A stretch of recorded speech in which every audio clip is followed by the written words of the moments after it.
Isang tahimik na madaling araw sa isang sulok ng probinsya, gumising si Mang Dante sa tunog ng kanyang lumang orasan. Maingat niyang ginising ang kanyang asawa na si Aling Nena at ang kanilang dalawang anak na sina Maricel at Junjun, na mahimbing pa ang tulog sa kanilang munting bahay. Habang hinahanda ni Mang Dante ang kanyang sarili para sa araw ng pag-aalaga ng baka, pinagmamasdan niya ang kanyang mga palad, maraming kalyo at mga peklat, bawat isa'y kwento ng kanyang mga sakripisyo. Sa paglalakad papunta sa kural, sinimulan niyang pakainin ang dalawang payat na baka na kanyang alaga, habang ang malamig na hangin ng umaga ay humahaplos sa kanyang mukha. "Magandang umaga, Dante. Kumusta naman ang mga baka natin ngayon?" tanong ni Aling Nena, habang inihahanda ang agahan ng kanilang pamilya. "Katulad pa rin ng dati, Nena. Palagi kong iniisip kung paano natin mapapabuti ang kanilang kalagayan," tugon ni Mang Dante, na may bahid ng pag-aalala sa kanyang boses. Sa kanilang hapagkainan, ramdam ang katahimikan habang kumakain ang pamilya ng simpleng agahan na kamote at tuyo. "Dante, nakakabahala na itong utang natin kay Mang Efren. Parang hindi tayo umuusad," malumanay na sabi ni Aling Nena. "Araw-araw kong iniisip yan, Nena. Pero kahit anong sikap ko, itong dalawang baka lang ang kaya nating alagaan. Sapat lang ang kinikita para mabuhay tayo, pero hindi sapat para makaahon," paliwanag ni Mang Dante, na pinipilit itago ang kanyang pag-aalala. Habang naghuhugas ng pinggan, nag-usap ang mag-asawa tungkol sa kanilang mga pangarap. "Dante, pangarap ko na makapag-aral ng maayos sina Maricel at Junjun. Ayaw kong matulad sila sa atin na laging nag-aalala kung saan kukuha ng makakain kinabukasan," sabi ni Aling Nena, ang kanyang mga matay mayroong pag-asa. "Alam ko, mahal. Kaya nga lagi akong nagdarasal na sana'y may magbukas na pagkakataon para sa atin. Gusto kong magkaroon ng mas magandang buhay ang mga bata, hindi yung laging naghihikahos," tugon ni Mang Dante. "Siguro, kailangan nating magtiwala at magpatuloy lang sa paggawa ng makakaya natin," dagdag niya, habang hinahawakan ng kamay ni Nena bilang tanda ng suporta.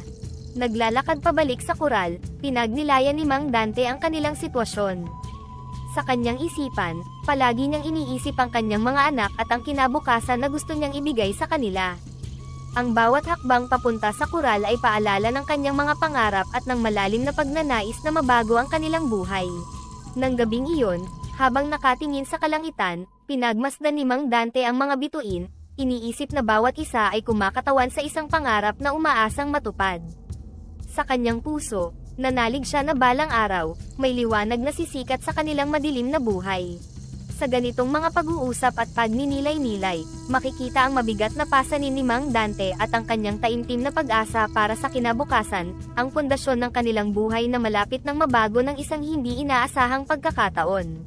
Pagkatapos ng isang mahabang araw ng pagtatrabaho, binabaybay ni Mang Dante ang landas pauwi, ang kanyang katawan ay lupaypay sa kapaguran. Habang naglalakad siya, pinapakinggan niya ang mga huni ng mga kulaglig, at sa kanyang isipan ay umuusbong ang pangarap na sana'y may mas madali at mas magaan na buhay para sa kanyang pamilya. Pagdating sa kanilang munting bahay, sinalubong siya ni Aling Nena na may daladalang baso ng malamig na tubig. "Parang napagod ka ng husto ngayong araw, Dante," puna ni Nena habang iniabot ang tubig. "Talagang nakakapagod, pero kailangan. Para sa atin ito," sagot ni Mang Dante, pinipilit ang isang ngiti. Habang papalubog na ang araw, nagpasya si Mang Dante na maglibot sa likod ng kanilang bahay upang suriin ang mga halaman at hayop bago matulog. Sa kanyang pag-iikot, nakarinig siya ng mahinang ungol mula sa ilalim ng isang lumang puno. Lumapit siya at nakita niya ang isang maliit na nilalang, isang duwende, na nakahandusay at halatang may iniindang sakit. "Kaawa-awang nilalang, paano ka napadpad dito?" tanong ni Mang Dante, dahan-daang nilapitan ang duwende. "Matutulungan mo ba ako, mabuting tao?" mahina ngunit malinaw na tanong ng duwende. Matapos gamutin ni Mang Dante ang mga sugat ng duwende gamit ang mga dahon na herbal na natutunan niya mula sa kanyang lola, nagpasalamat ang duwende sa kanya. "Mang Dante, hindi lamang basta pasasalamat ang maibibigay ko sa'yo. May alok akong pagkakataon na magbabago ng iyong buhay," sabi ng duwende, ang kanyang mga mata ay kumikislap sa ilalim ng sinag ng buwan. "Anong ibig mong sabihin?" tanong ni Mang Dante, puno ng pagtataka. Sa hilaga ng bundok na ito, may sagradong lugar kung saan tumutubo ang isang mahiwagang damo. "Kung handa kang sumama sa akin, maaari kang magtanim ng damong ito sa iyong bukid. Ang damong ito ay hindi pangkaraniwan, ito ay makakatulong upang ang iyong mga baka ay mabilis lumaki at tumaba, paliwanag ng duwende. Habang pinapakinggan ni Mang Dante ang duwende, hindi siya makapaniwala sa kanyang naririnig. Isang bahagi ng kanyang isip ay nagdududa, ngunit ang pangarap na may ahon ng kanyang pamilya mula sa kahirapan ay nagbigay sa kanya ng lakas ng loob. Maaari ba talagang magbago ang buhay namin dahil dito? Tanong ni Mang Dante. Ang kanyang boses ay puno ng pag-asa at takot. Oo, Mang Dante. Pero kailangan mong magtiwala sa akin at sa kapangyarihan ng kalikasan, sagot ng duwende. Nag-isip si Mang Dante at tumingin sa direksyon ng kanyang bahay, iniisip ang kanyang asawa at mga anak na umaasa sa kanya. Sa gabing iyon, habang nakaupo sila ng duwende sa ilalim ng mga bituin, pinag-usapan nila ang mga detalye ng kanilang paglalakbay at kung paano ito magaganap. Kung ito ang magiging daan para sa isang mas magandang buhay para sa aking pamilya, handa akong sumama sa iyo, wika ni Mang Dante. Ang kanyang mga mata ay determinado at may pag-asa. Sa pagtatapos ng kabanata, habang matamis na natutulog ang kanyang pamilya, nagpasya si Mang Dante na tahakin ang landas patungo sa hindi kilalang kapalaran, dala ang pangako ng isang duwende at ang pag-asang ang kinabukasan ng kanyang pamilya ay magiging mas maliwanag. Habang papalapit ang umaga, nagpasya si Mang Dante na ipaalam na sa kanyang pamilya ang tungkol sa kanyang nalalapit na paglalakbay. Nanginginig ang kanyang mga kamay habang hinahanda ang sarili sa mga posibleng tanong at pag-aalala mula sa kanyang asawa at mga anak. Pagkagising ng kanyang pamilya, tinipon ni Mang Dante ang lahat sa kanilang munting sala.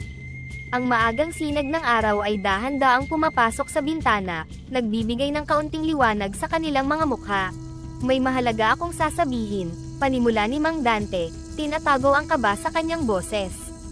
Isang pagkakataon ang dumating sa atin, isang paglalakbay na maaaring magbago ng ating buhay. Kagabi, tinulungan ko ang isang duwende na nasugatan sa ating bakuran, patuloy niya. Bilang pasasalamat, inimbitahan niya ako sa isang sagradong lugar sa bundok para kumuha ng mahiwagang damo na makakatulong sa atin. Si Aling Nena, bagamat nagulat, ay nagsimulang mag-alala. Dante, ligtas ba ito? Anong mga panganib ang posibleng kaarapin mo roon? Tanong niya, ang kanyang mga matay mayroong pag-aalala. Ang duwende ay nagtiwala sa akin, at ako naman ay nagtitiwala sa kanya. Alam kong malaki ang panganib, pero kung ito ang magiging susi sa ating inaasam na magandang buhay, handa akong sumugal para sa ating lahat, sagot ni Mang Dante. Hawak ang kamay ni Aling Nena bilang tanda ng kanyang katatagan. Sina Maricel at Junjun, na tahimik lang na nakikinig, ay kapwa nagpakita ng suporta. Pa, mag-iingat ka, sabi ni Maricel, habang pinipigil ang mga luha. Gawin mo ito para sa atin, at mananatili kaming matatag dito. Matapos ang mahabang usapan at niyakap ang bawat isa, nagtungo si Mang Dante sa paghahanda. Inilabas niya ang lumang backpack na nasa bodega at sinimulang ilagay ang mga mahahalagang gamit, ilang damit, gamot, lighter, at isang maliit na kutsilyo. Para sa pagkain, nagbaon siya ng tuyo, itlog, kanin, at ilang bungkos ng saging para sa kanilang paglalakbay. Habang inaayos ang mga gamit, patuloy ang kanyang isipan sa pag-ikot sa magiging paglalakbay. Kailangan kong maging matatag, hindi lang para sa akin kundi para sa aking pamilya, bulong niya sa sarili, pinipilit palakasin ang loob sa kabila ng mga agam-agam. Naglaan din si Mang Dante ng oras upang magturo kay Nena ng ilang pangunahing kaalaman sa pag-aalaga ng baka. Siguraduhin mong sapat ang pagkain at tubig nila, at huwag kalimutan ang pang-araw-araw na paglilinis sa kural, paalala ni Mang Dante. Habang lumalapit ang oras ng kanyang pag-alis, nagtipon muli ang pamilya para sa isang maikling dasal. Nagdasal sila para sa kaligtasan at tagumpay ng paglalakbay, at para sa pagkakaisa at katatagan ng kanilang pamilya habang wala si Mang Dante. Sa pagsikat ng araw, kasama ang malamig na simoy ng hangin, nagpaalam si Mang Dante sa kanyang pamilya. Sa kanyang mga mata makikita ang determinasyon at pag-asa, habang siya'y nagsisimula ng kanyang paglalakbay kasama ang duwende patungo sa sagradong lugar sa bundok. Maagang nagtipon ang pamilya sa labas ng kanilang kubo para sa huling paalam. Ingat ka, Papa, mahal na mahal ka namin, sabi ni Maricel, habang mahigpit na niyayakap ang kanyang ama. Huwag kang mag-alala, aking anak. Babalik ako, at sana may dala akong magandang balita, tugon ni Mang Dante, pinipigilan ang kanyang mga luha. Tiningnan niya ang kanyang backpack, Siniguradong nasa loob nito ang lahat ng kanyang mga kailangan. Sa tabi niya, ang duwende, na ngayon ay nakabalot sa isang makulay na bandana, ay tumango. Handa na tayo, Mang Dante. Sundan mo ako, at huwag kang mag-alala, gagabayan kita. Habang lumalalim ang araw, nagsimula silang tahakin ang masukal na landas patungo sa bundok. Ang daan ay puno ng mga hadlang, matatarik na bangin, makapal na mga sanga, at mga ilog na kailangang tawirin. Maraming beses na akong dumaan dito, Mang Dante. Sundan mo lang ang aking mga hakbang, sabi ng duwende, habang maingat na iniiwasan ang mga ugat ng puno na sumisilip sa lupa. Sa kanilang paglalakad, binuksan ni Mang Dante ang usapan, anong klaseng lugar ba itong ating pupuntahan? At bakit ito sagrado? Tanong niya, habang inaayos ang strap ng kanyang backpack. Ang lugar na ito ay sagrado dahil dito sumisibol ang pinakapuro at pinakamakapangyarihang mga halaman. Ang damo na iyong hahanapin ay biyaya sa atin ng kalikasan, na hindi basta-basta matatagpuan, paliwanag ng duwende, ang kanyang boses ay puno ng paggalang at kababalaghan. Habang tumatagal ang kanilang paglalakbay, lalong lumalim ang kanilang pag-uusap. Pinag-usapan nila ang mga alamat ng bundok, ang mga espiritu na sinasabing nagbabantay dito, at ang mga nakaraang manlalakbay na hindi na nakabalik. Nakakatakot pala ang mga kwento, komento ni Mang Dante, habang pinupunasan ang pawis sa kanyang noo. Totoo, ngunit ang mga espiritu ay nagbibigay ng proteksyon sa mga may dalisay na puso at tunay na intensyon, tulad mo, sagot ng duwende, na may kumpiyansa sa kanyang tinig. Habang papalapit sila sa paanan ng bundok, naranasan nila ang unang malaking pagsubok, isang malawak na ilog na kailangang tawirin. Ang tubig ay mabilis at tila nagbabanta. Paano tayo tatawid dito? Tanong ni Mang Dante, tumitingin sa mabilis na agos. Dito, may lihim na daan. May mga bato sa ilalim ng tubig. Ngunit kailangan nating magtiwala sa isa't isa at mag-ingat, sabi ng duwende, na nagsimulang humakbang sa mga nakatago na bato. Habang tinatawid ang ilog, nagkaroon ng matinding pag-uusap ang dalawa tungkol sa tiwala at pananampalataya. Ang paglalakbay na ito ay hindi lang pisikal na paglalakbay, Mang Dante. Ito rin ay paglalakbay ng ating pananampalataya sa isa't isa at sa mga bagay na hindi natin nakikita, pagmumuni-muni ng duwende. Pagkatapos ng mahabang araw, naabot nila ang kabilang panig ng ilog. Sa sandaling ito, nadama ni Mang Dante ang unang tunay na palatandaan ng kanilang pagkakaibigan at tiwala, na magiging susi sa mga hamon na naghihintay sa kanila sa taas ng bundok. Matapos ang mahirap na pagtawid sa ilog, nagpasya sina Mang Dante at ang duwende na magpahinga sa tabi ng isang malaking puno. Ang mga ugat nito ay nasa lupa tulad ng mga bisig na handang yumakap sa sinumang mga ilangan ng proteksyon. Habang sila'y nagpapahinga, binuksan ng duwende ang kanyang kwento tungkol sa kanyang pinagmulan at ang mga lihim ng mahiwagang damo. Hindi ako ordinaryong duwende na iyong nababasa sa mga kwento, panimula ng duwende habang nakatitig sa malayo. Ako ay ipinanganak mula sa puso ng bundok na ito, isang puso na pinagmulan ng buhay at mahika ng kalikasan. Si Mang Dante, na nakikinig ng mabuti, ay napahanga sa lawak ng kaalaman ng kanyang bagong kaibigan. Ibig sabihin, ikaw ay parte ng kalikasan mismo. Anong pakiramdam na mabuhay bilang isang duwende? Tanong niya, ang kanyang mga matay puno ng kuryosidad. Isang biyaya at pabigat, tugon ng duwende, ang kanyang boses ay may halo ng kalungkutan. Biyaya, dahil nakikita ko ang kagandahan ng kalikasan na hindi kayang makita ng karamihan. Pabigat, dahil ramdam ko rin ang sakit ng mundo tuwing may pinsalang na idudulot ang tao. Habang lumalalim ang gabi, sinimulang turuan ng duwende si Mang Dante tungkol sa kahalagahan ng kalikasan at ang pagrespeto sa mga sagradong lugar. Ang bawat halaman, bawat hayop, at bawat bato sa bundok na ito ay may sariling layunin. Ang mahiwagang damo na hinahanap natin ay sagrado dahil buhay ang ibinibigay nito, hindi lamang sa pisikal kundi sa espiritual na aspeto. Si Mang Dante, na lumaki sa isang maliit na bukid, ay naintindihan ang halaga ng kalikasan sa pang-araw-araw na buhay ngunit ngayon ay mas lumalim pa ang kanyang pag-unawa. Kaya pala mahalaga na irespeto natin ito. Hindi lamang ito basta lugar, kundi tahanan ng maraming nilalang, aniya, ang kanyang boses ay puno ng paghanga at respeto. Hindi lang tahanan, Mang Dante, dagdag ng duwende. Ang bundok na ito, kasama ng sagradong damo, ay konektado sa buhay ng lahat. Kapag nasira ito, maaaring magdulot ito ng imbalance hindi lamang dito kundi sa buong mundo. Sa kanilang pag-uusap, hindi lamang aral tungkol sa kalikasan ang natutunan ni Mang Dante kundi pati na rin ang mas malalim na koneksyon ng tao sa mundo. Nagkaroon siya ng bagong pagpapahalaga sa kanyang misyon at sa responsibilidad na kanyang daladala.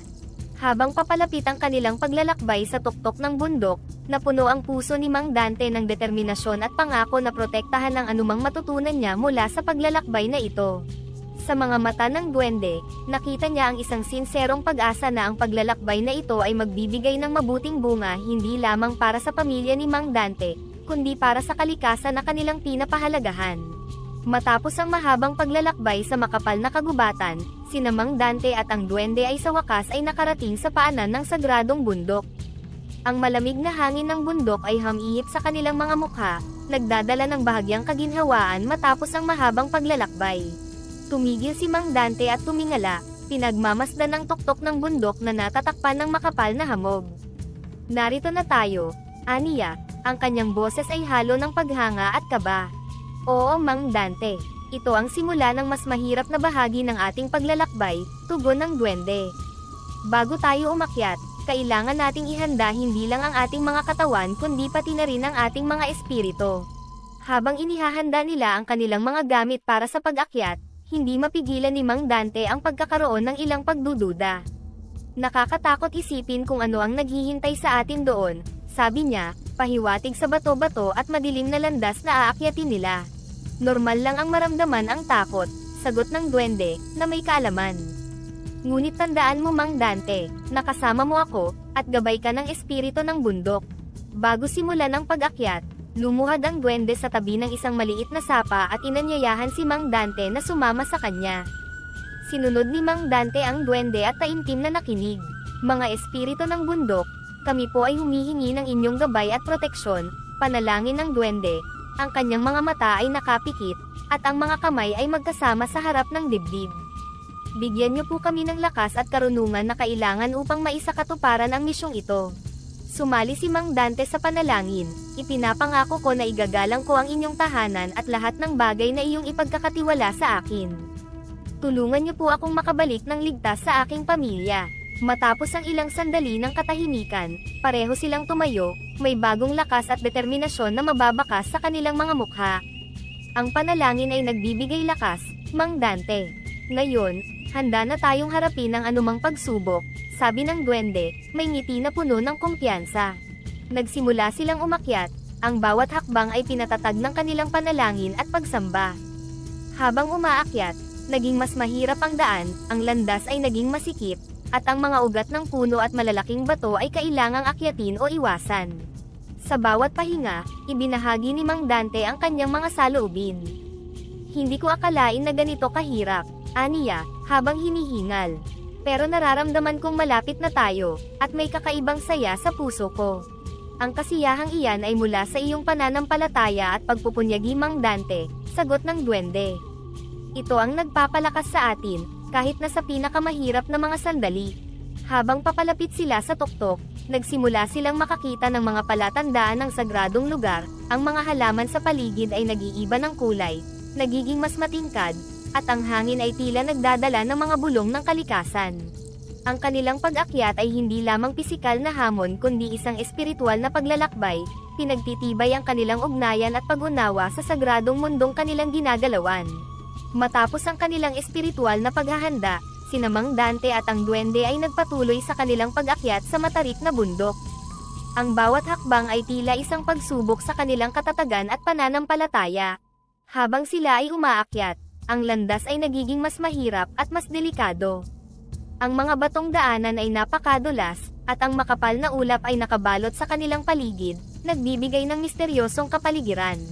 Paano mo nalaman ang daan dito sa gitna ng makapal na hamog? Tanong ni Mang Dante sa duwende habang maingat silang umaakyat sa isang partikular na matarik na bahagi. Ang kalikasan mismo ang nagtuturo sa akin, sagot ng duwende.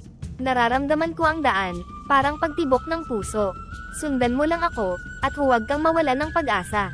Sa wakas, matapos ang ilang oras ng mabagal at maingat na pag-akyat, narating nila ang isang maliit na clearing kung saan ang ilaw mula sa araw ay sumisilip sa mga sanga ng puno, lumilikha ng kumikislap na mga sinag sa lupa. Sa gitna ng clearing, nakita nila ang hinahanap na mahiwagang damo. Ito ay tila nagliliwanag. Ang mga dahon ay kumikinang sa ilalim ng araw na parang mga hiyas. Mang Dante, tingnan mo, ito na ang ating hinahanap, bulalas ng duwende.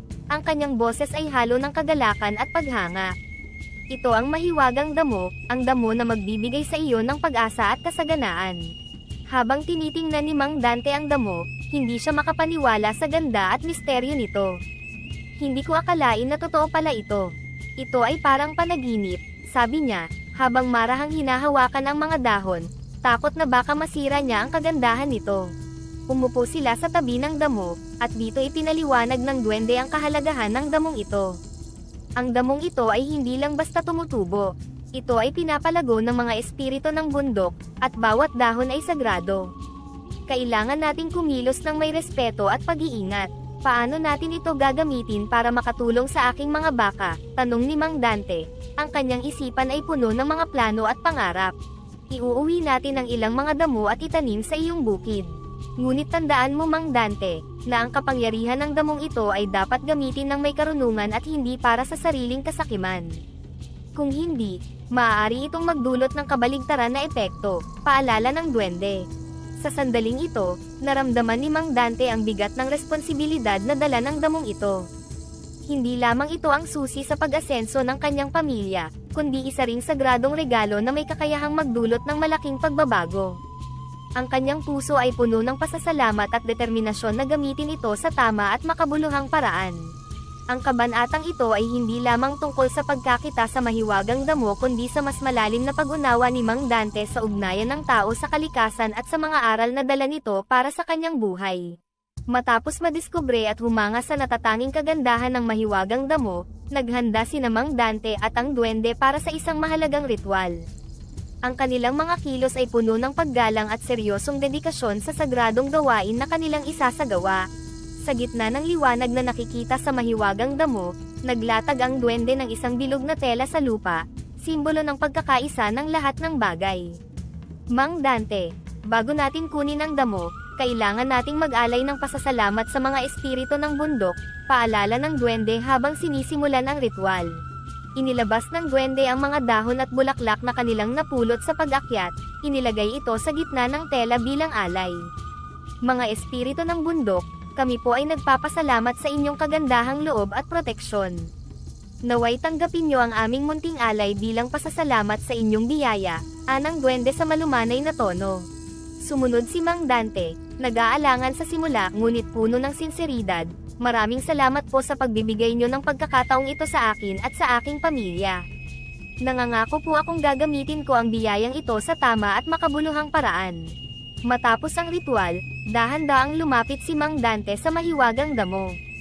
Paano ko ito kukunin nang hindi masisira? Tanong niya sa duwende, nag-aalala na baka sa kanyang pagkuha ay masira niya ang sagradong halaman. Gamitin mo ang iyong mga daliri, dahan-dahan, tugon ng duwende. Isipin mo na parang kinakausap mo ang damo, sabihin mo sa kanya ang iyong layunin at ang iyong pagnanais na protektahan ito. Sumunod si Mang Dante sa payo ng duwende. Habang hinahawakan ang mga dahon, dahan-dahan niyang binulungan ito, tutulungan kita na lumago at maging parte ng aming bukid. Magkasama tayong tutulong sa aking pamilya. Sa bawat damo na kanyang kinuha, ramdam niya ang isang hindi maipaliwanag na koneksyon, na para bang ang damo mismo ay tumutugon sa kanyang mga salita. Maingat na binalot ni Mang Dante ang mga piniling damo sa isang malinis na tela na dala niya. Tiniyak niyang sapat ang espasyo sa bawat damo upang hindi ito masira habang bumababa sila sa bundok. Habang inaayos ang mga damo, tumabi sa kanya ang duwende. Mang Dante, napakahalaga ng iyong ginagawa ngayon. Hindi lamang ito tungkol sa pag-ahon sa kahirapan, kundi pati na rin sa pag-aaral kung paano mabuhay ng may pagkakaisa kasama ang kalikasan. Oo, natutunan ko yan sa ating paglalakbay, sagot ni Mang Dante. Hindi lamang ito tungkol sa damo, kundi sa pagrespeto at pag-aalaga sa lahat ng bagay na binigay sa atin ng kalikasan. Kapwa naramdaman ni Mang Dante at ng duwende ang bigat at halaga ng kanilang misyon. Ang mahiwagang damo, ngayon ay maingat na nakaimpake, ay simbolo hindi lamang ng pag-asa kundi ng responsibilidad na pangalagaan ang likas na yaman na kanilang pinaghugutan. Matapos ang matagumpay na pagkuha ng mahiwagang damo, sina Mang Dante at ang duwende ay naghanda na para sa kanilang pagbabalik sa bukid. Ang pagbaba mula sa bundok ay nagdala ng bagong hanay ng mga pagsubok at pagninilay para sa kanilang dalawa. Habang nagsisimula silang umuwi, tinahak nila ang landas na dati nilang dinaanan. Ang araw ay nagsisimula ng lumubog, at ang mga anino sa kagubatan ay lumalalim, nagdadala ng bagong aura ng misteryo sa kanilang paligid. Mang Dante, mahalaga na maging maingat tayo sa ating pagbaba. Ang pagdadala ng damo ay nagdaragdag ng responsibilidad sa ating mga balikat, paalala ng duwende, habang maingat na iniiwasan ang mga ugat at bato sa daan. Oo, nararamdaman ko ang bigat nito, hindi lamang sa pisikal kundi pati na rin sa espiritual, sagot ni Mang Dante. Hawak-hawak ang bag na naglalaman ng damo sa kanyang dibdib. Parang may kakaiba akong koneksyon sa damo na ito, na parang parte na ito ng aking pamilya. Habang bumababa sila, isang malakas na hangin ang nagsimulang umihip, nagdadala ng malamig na simoy at mga dahon na lumilipad sa paligid. Hindi nagtagal, ang hangin ay nagdala ng mas mabigat na hamon, ang simula ng isang biglaang ulan. Kailangan nating maghanap ng masisilungan, mabilis na lumalakas ang ulan, sigaw ng duwende sa gitna ng rumaragasang hangin. Nakakita sila ng isang maliit na yungib malapit sa landas at nagpasyang doon muna magtago. Habang nakaupo sa loob ng yungib, pinoprotektahan ang mahiwagang damo, nagkaroon sila ng pagkakataon na mag-usap tungkol sa kanilang nararamdaman sa gitna ng bagong pagsubok na ito. Parang sinusubok tayo ng kalikasan, hindi ba? Tanong ni Mang Dante. Ang kanyang tinig ay may bahid ng pag-aalala. Oo, ngunit ito ay parte ng ating paglalakbay. Ang bawat pagsubok ay nagtuturo sa atin ng mahahalagang aral, sagot ng duwende, sinusubukang palakasin ang loob ni Mang Dante. Tandaan mo na ang kalikasan ay hindi kaaway kundi kaibigan na naghahamon sa atin upang lumago. Sa sandaling ito ng pagninilay, napagtanto ni Mang Dante ang kahalagahan ng bawat pagsubok na kanilang hinaharap. Ito ay parang pagsubok ng buhay, hindi palaging madali, ngunit may dahilan at may itinuturo sa atin, sabi niya, habang pinagmamasdan ng ulan na bumubuhos sa labas ng yungib. Matapos ang ilang oras, humupa ang ulan, at nagpasya silang magpatuloy sa kanilang paglalakbay pababa ng bundok. Bagaman medyo napapagod, puno ng determinasyon si Mang Dante na makabalik sa bukid na may daladalang pag-asa sa anyo ng mahiwagang damo. Sa kanilang muling paglalakad, pareho silang may bagong pananaw sa kanilang misyon, hindi lamang ito tungkol sa pagbalik sa bukid, kundi tungkol din sa pagharap sa mga hamon ng buhay na may tapang at pag-asa. Pagkatapos ng mahaba at masalimuot na paglalakbay pabalik, sa wakas ay narating ni Mang Dante at ang duwende ang bukid sa takip silim. Ang mga unang bituin ay nagsimula ng magpakita sa papadilim na kalangitan, sumasalamin sa kislap ng pag-asa sa mga mata ni Mang Dante. Pagtuntong nila sa bukid, malalim ang naging buntong hininga ni Mang Dante, puno ng pagpapasalamat at pag-aalinlangan. Sa wakas, nakabalik na tayo, sabi niya, tinitingnan ng lupa na magiging tahanan ng mahiwagang damo. Oo, Mang Dante, ngayon ang simula ng bagong kabanata para sa iyo at sa iyong bukid, tugon ng duwende, na nagmamasid sa paligid. Dapat nating simulan ang pagtatanim agad habang maaga pa ang gabi at malamig ang lupa. Naglabas si Mang Dante ng maliit na panghukay at nagsimulang maghukay ng maliit na butas sa lupa. Ang bawat paghukay ay may kasamang dasal at pag-asa na ang damong ito ay magdudulot ng kasaganaan hindi lamang para sa kanyang mga baka kundi para sa buong pamilya. Mang Dante, siguraduhin mong malalim ang pagtatanim mo sa mga damo. Dapat nilang maramdaman ang init ng lupa para maayos silang makapag-ugat, payo ng duwende, na maingat na inoobserbahan ang bawat kilos ni Mang Dante. Habang itinatanim ang bawat damo, binahagi ni Mang Dante ang kanyang mga saloobin at damdamin sa duwende. Nararamdaman kong ito na ang simula ng aming pagbabago. Hindi ko maiwasang isipin na sana ay wala akong maling gawin, aniya, ang kanyang boses ay halo ng pag-asa at takot. Mang Dante, ang bawat bagong simula ay may kasamang takot at kaba, sabi ng duwende, ngunit, tandaan mo, na ang iyong puso at intensyon ay dalisay. Ipinagkatiwala sa iyo ang mahiwagang damong ito hindi lamang dahil sa iyong pangangailangan kundi dahil karapat-dapat ka. Matapos itanim ang huling damo, umupo si Mang Dante sa tabi ng bukid, pinagmamasdan ng hilera ng bagong tanim na damo. Salamat kaibigan, sa iyong gabay at tiwala. Hindi ko ito magagawa nang wala ka, sabi niya sa duwende. Ang paglalakbay natin ay hindi lamang tungkol sa pagkuha at pagtatanim ng damo Mang Dante, Paliwanag ng duwende. Ito rin ay tungkol sa pagtuklas sa kahalagahan ng pag-asa, pananampalataya, at respeto sa kalikasan. Alam kong pangangalagaan mo ang regalo na ito. Habang yumayakap ang katahimikan sa bukid, ang damdamin ni Mang Dante ay isang malalim na halo ng kapanatagan at responsibilidad. Alam niyang ang susunod na mga araw, buwan, at taon ay magiging saksi sa mga pagbabagong dala ng mahiwagang damo. Ang kabanatang ito ay hindi lamang isang pagtatapos kundi isang panibagong simula para sa buhay ni Mang Dante at ng kanyang bukid. Sa mga sumunod na araw matapos ang pagtatanim, isang hindi inaasahang pagbabago ang nagsimulang maganap sa bukid ni Mang Dante. Ang mahiwagang damo, na kanyang itinanim sa tulong ng duwende, ay nagsimulang tumubo ng may kakaibang bilis at sigla. Isang umaga, habang si Mang Dante at ang kanyang pamilya ay nag-aalmusal, napansin ni Aling Nena ang pagbabago sa bukid mula sa bintana ng kanilang kusina. "Dante, tingnan mo ang mga damo. Parang kahapon mo lang ito itinanim. Pero tingnan mo kung gaano na ito katangkad," sabi niya, hindi makapaniwala sa kanyang nakikita. Lumabas si Mang Dante kasama ang kanyang mga anak upang silipin ang kanilang bukid. Nakita nila na ang mga damo ay hindi lamang tumangkad ng ilang pulgada, kundi luntian at masigla rin ang itsura, na parang ilang linggo na itong lumalaki. "Hindi ako makapaniwala," sabi ni Mang Dante, habang hinahaplos ang malambot na mga dahon ng mga damo. "Parang may mahika talaga ito." Hindi nagtagal, napansin nila ang pagbabago hindi lamang sa damo kundi pati na rin sa kanilang mga alaga. Ang dalawang baka na dati payat at tila laging pagod ay ngayon ay masigla at mabilis na tumataba. "Pa, tingnan mo ang mga baka, parang nadoble ang laki nila," sabi ni Junjun, ang bunsong anak ni Mang Dante, na may halong pagtataka at kagalakan sa kanyang boses. Totoo nga ang sinabi ng duwende, ang damo na ito ay may kapangyarihan, tugon ni Mang Dante, habang pinagmamasdan ang malulusog na mga baka. "Ito ang magiging susi para sa ating mas magandang buhay."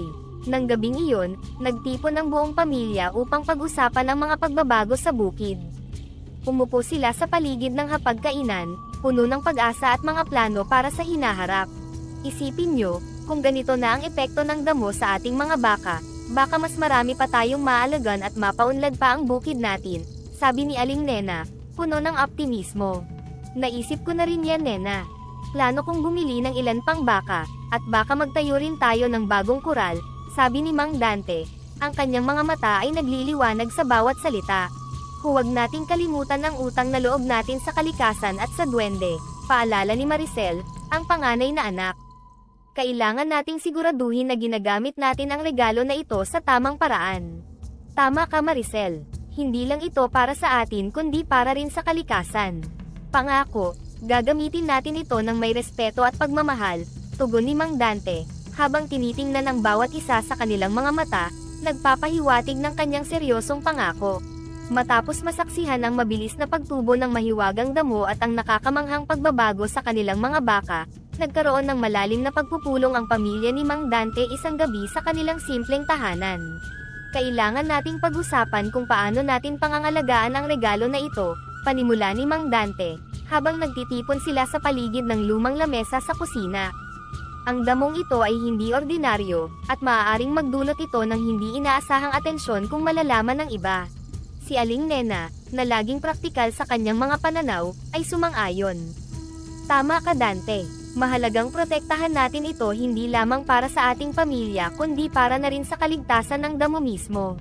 Nais ko ring siguraduhin na hindi ito maging dahilan ng kasakiman," dagdag ni Maricel, ang kanyang boses ay puno ng pag-aalala. "Dapat nating gamitin ito sa tamang paraan, tulad ng pangako natin." Ang bunsong si Junjun, na mas bata at mas mausisa, ay nagtanong, "Pero paano kung may ibang tao na makakita at magtanong? Ano ang sasabihin natin?" "Magiging maingat tayo sa kung sino ang ating pinagkakatiwalaan," sagot ni Mang Dante. "At kung may magtanong, sasabihin natin na bunga ito ng bagong teknik sa pagsasaka na ating natutunan at sinubukan. Mahalaga rin na tayong lahat ay magtulungan sa pag-aalaga ng mga baka at sa pag-aalaga ng mga damo," paalala ni Aling Nena. "Kailangan nating siguraduhin na pare-pareho tayong may alam sa kung paano ito aalagaan." "Oo, Mama," sagot ni Maricel. "Ako at si Junjun ay magtutulungan sa pag-aaral ng tamang pag-aalaga sa damo at mga baka." Habang lumalalim ang gabi, nagpatuloy ang kanilang pag-uusap tungkol sa mga pangarap at plano para sa hinaharap. Si Mang Dante, na dati-rati may pag-aalala tungkol sa kinabukasan, ngayon ay puno ng pag-asa. Isipin nyo, baka hindi lang tayo makaraos, baka makapag-ipon tayo para sa mas magandang bahay, at para sa edukasyon ni na Maricel at Junjun, sabi ni Mang Dante, ang kanyang mga mata ay kumikislap sa tuwa. Si Aling Nena, habang hinahawakan ang kamay ng kanyang asawa, ay nagdagdag, at hindi lang iyon Dante. Baka sa tulong ng damong ito, makatulong din tayo sa ating komunidad. Pero tandaan natin na palaging manatiling mapagkumbaba at matulungin sa iba. Sa loob ng ilang buwan matapos itanim ang mahiwagang damo, hindi lamang ang bilis ng paglaki ng mga baka ang napansin ni Mang Dante at ng kanyang pamilya, kundi pati na rin ang di pangkaraniwang hilig ng mga baka sa bagong tanim na damo. Isang umaga, habang si Mang Dante ay naglalakad papunta sa kural, napansin niya ang kakaibang sigla ng mga baka. Nena, tingnan mo, parang mga bata ang mga baka sa tuwa tuwing pinapakain natin sila ng mahiwagang damo, sambit ni Mang Dante habang pinagmamasdan ang mga baka na masiglang kumakain ng damo. Totoo yan Dante, parang may kakaibang lakas ang damo na ito. Hindi lang sila mabilis lumaki, masigla pa sila, tugon ni Aling Nena, na may halo ring tuwa sa kanyang mukha. Ang kanilang simpleng gawain ng pagpapakain ay naging isang kaaya-ayang ritual na puno ng pag-asa at kagalakan. Dahil sa kapansin-pansing pagbabago sa kalusugan at laki ng mga baka, nagpasya si Mang Dante na dalhin ang ilan sa mga pinakamalusog na baka sa lokal na palengke. Sa kanyang pagdating, agad na nakakuha ng atensyon ang kanyang mga baka. Mang Dante, anong pakain mo sa mga baka mo at napakalulusog nila? Tanong ng isang mamimili, habang hinahaplos ang likod ng isang baka. May bago kaming pamamaraan sa pagpapakain. Natural na proseso lang, maingat na sagot ni Mang Dante, na pinapanatili ang lihim ng mahiwagang damo. Hindi nagtagal, nabili ang lahat ng dala niyang baka sa magandang presyo, at umuwi siyang may malaking ngiti at mas malaking kita. Pag-uwi sa bukid, masayang ibinalita ni Mang Dante ang tagumpay ng kanilang pagbebenta. Dahil sa damo, hindi lang basta lumaki ang mga baka, gusto rin nila ito kainin, kaya't mas mabilis ang kanilang paglaki at mas malusog sila, pagbabahagi niya sa pamilya. Magandang balita yan Dante. Ngayon, makakapag-ipon na tayo para sa iba pang pangangailangan at maaari na rin nating palakihin pa ang ating negosyo, sagot ni Aling Nena, na puno ng pag-asa. Nagplano ang pamilya kung paano nila gagamitin ang kanilang kita, mula sa pagbili ng karagdagang lupa, pagpapalaki ng kural, hanggang sa paglaan ng pondo para sa edukasyon ng kanilang mga anak. Mahalaga rin na isipin natin ang kinabukasan ng bukid at ang pagpaparami ng ating mga alaga, dagdag ni Mang Dante, habang inilalatag ang blueprint ng kanilang pangarap na kural sa mesa. Ang gabing iyon, puno ng seryosong diskusyon at masigabong pagpaplano, ay sumasalamin sa pagbabago ng kapalaran ng pamilyang dati-rati nangangamba sa bawat pagdating ng tag-ulan. Ngayon, ang kanilang tahanan ay puno ng sigla, pag-asa, at determinasyon para sa isang mas magandang kinabukasan, salamat sa lihim na kapangyarihan ng mahiwagang damo. Matapos ang matagumpay na pagbebenta ng mga baka, si Mang Dante, na may bitbit na bagong pag-asa at inspirasyon, ay nagdesisyon na palawakin pa ang kanyang negosyo. Nais niyang bumili ng mas maraming baka, umaasang ang patuloy na epekto ng mahiwagang damo ay magpapalago pa lalo sa kanyang kawan. Isang umaga, habang nagkakape sa kanilang maliit na kusina, binuksan ni Mang Dante ang paksa tungkol sa pagbili ng karagdagang baka. Nena, iniisip ko na baka oras na para dagdagan pa natin ang ating mga baka. Nakita naman natin kung gaano kadali nilang lumaki at tumaba dahil sa damo, sabi niya, umaasang-masang ayunan ng kanyang asawa. Si Aling Nena, na laging sumusuporta sa mga plano ni Mang Dante ngunit maingat din, ay tumugon, Dante, magandang ideya yan, pero siguraduhin natin na hindi tayo magpapabigla-bigla. Kailangan nating magplano ng mabuti para hindi tayo magkaproblema. Oo, naiintindihan ko, sagot ni Mang Dante. Kaya nga gusto kong pag-usapan natin ito ngayon. Gusto kong makasiguro na lahat tayo ay handa at sumasang-ayon sa plano. Nagpasya silang bumisita sa kalapit na mga rancho upang maghanap ng mga kalidad na baka na maaaring idagdag sa kanilang kawan. Matapos makahanap ng magandang deal, bumili si Mang Dante ng 10 bagong baka, na dinala niya sa bukid na may kasamang panibagong pag-asa. Sa sumunod na mga buwan, sa tulong ng mahiwagang damo, mabilis na lumaki at dumami ang kanilang mga baka. Ang simpleng bukid ni Mang Dante ay naging isang masiglang lugar, kung saan ang mga tunog ng mga malulusog na baka ay musika sa kanilang mga tenga. Isang gabi, habang nag-uusap ang pamilya sa kanilang hapagkainan, hindi maitago ni Mang Dante ang kanyang kasiyahan. Nakakatuwang isipin na ilang buwan pa lang ang nakakalipas, iilan lang ang ating mga baka. Ngayon, tignan mo na ang ating bukid, sabi niya, ang kanyang mukha ay nagliliwanag. Pa, mukhang malapit na tayong makapagpatayo ng bagong kural, sabi ni Junjun, ang kanyang mga mata ay kumikislap sa excitement. Oo anak, at ito'y dahil sa ating pagsisikap at pagtutulungan bilang isang pamilya, tugon ni Mang Dante. Ang bawat isa sa inyo ay may malaking parte sa ating tagumpay. Sa gabing iyon, binuksan ni Aling Nena ang usapan sa kanilang susunod na mga hakbang. Dante, siguro oras na rin para isipin natin ang pagpapalaki pa ng ating lupain. Kung magpapatuloy ang ganitong paglago, kakailanganin natin ng mas malaking espasyo para sa mga baka. May punto ka, Nena. Plano ko nang makipag-usap sa mga kalapit na may-ari ng lupa. Tingnan natin kung sino ang maaaring interesadong magbenta, sagot ni Mang Dante, na ngayon ay abala sa paggawa ng mga plano sa kanyang notebook. Ang mahiwagang damo ay hindi lamang nagbago sa kanilang buhay pangkabuhayan kundi nagbigay din ng isang mas malalim na kahulugan sa kanilang pagtutulungan bilang isang pamilya. Habang umuunlad ang negosyo ni Mang Dante, lumalaki rin ang pangangailangan na palawakin ang kanilang operasyon. Ang tagumpay ng mahiwagang damo ay naging daan para sa mas malaking oportunidad at pagbabago sa kanilang pamumuhay. Isang hapon, habang nagkakape si Mang Dante at Aling Nena sa kanilang bagong renovate na kusina, binuksan ni Mang Dante ang usapan tungkol sa pagpapalawak ng kanilang lupa. Nena, nakausap ko na ang ilang kapitbahay at may ilan na interesadong magbenta ng kanilang lupa. Sa tingin ko, ito na ang tamang oras para palawakin pa natin ang ating bukid, aniya, habang tinitingnan ng mga dokumento at mapa ng kanilang lugar. Tama ka, Dante. Nakita natin kung paano napabuti ng damo ang kalagayan ng ating mga baka. Kung mas malaki ang lupa, mas marami tayong maaalagaan at mas malaki ang ating kita, sagot ni Aling Nena, sumusuporta sa plano ng kanyang asawa.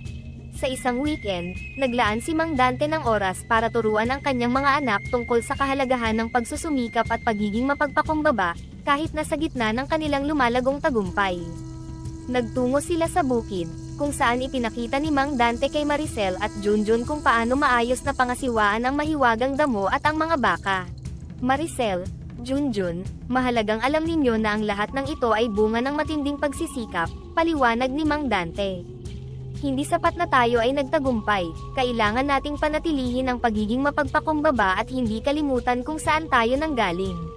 Pa, natutunan namin mula sa iyo na kahit umasenso, dapat hindi magbago ang kung paano tayo makitungo sa iba, tugon ni Maricel, na ipinapakita ang kanyang pag-unawa sa aral na itinuturo ng kanyang ama.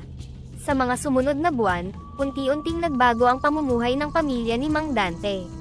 Ang dating simpleng bahay ay na-renovate na, at nagkaroon sila ng mga bagong kagamitan na nagpapadali sa kanilang pang-araw-araw na gawain.